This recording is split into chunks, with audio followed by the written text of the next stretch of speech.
Hello, everyone. This is Mrs. Mackey, and I wanted to kind of check in with you on your tiny house and how it's been coming along.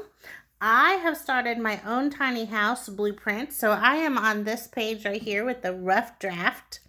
You will notice that all of the things over on the side are ideas and things that you need to think about, including into your tiny house as you design it. So I'm going to give you a little tour of mine. So I'm going to pull this up right about here.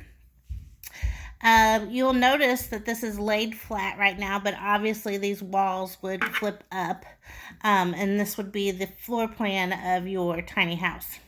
So I've got my door at the end, but that doesn't have to be that way. You could put your door on the sides if that's where you want it.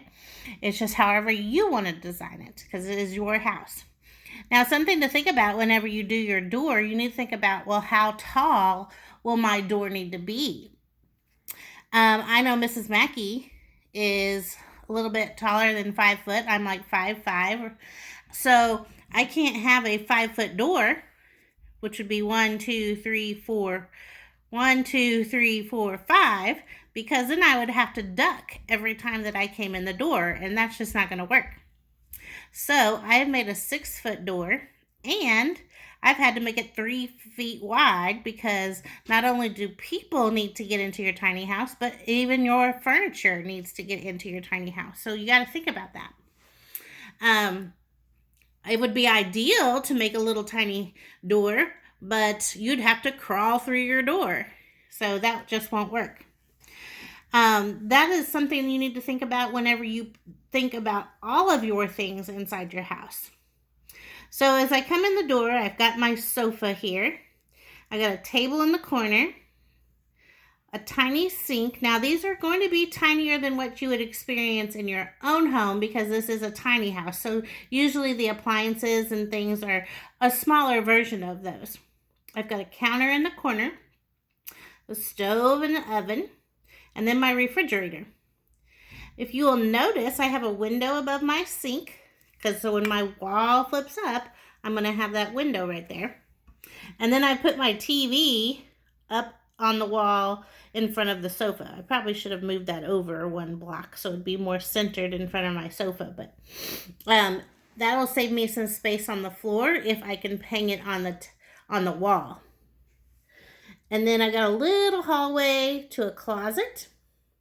And then if I go in this area, this is going to lead to my bathroom. I have the toilet and the tiny shower and a little sink. And then if I come back out to the hallway, it will lead me into the bedroom, which here is my bed. Now you might think, well, that's a lot of space. But again, Mrs. Mackey is over 5 foot tall, so I'm going to need a 6-foot bed at least. 1, 2, 3, 4, 5, 6. And I want to be able to roll over in the middle of the night if I want to without hitting into the walls. So I've got it 3 feet wide. So my bed is going to take up quite a bit of space. You don't want to sleep all curled up in a ball if you don't have to. If you had a tiny little bed, you'd be sleeping all curled up. And then I put a window here by my bed. So that's just a tour of my tiny house so far. Again, this is my rough draft, so it may be some things, there may be things that I change as I do my final draft. But those can come along as we go through.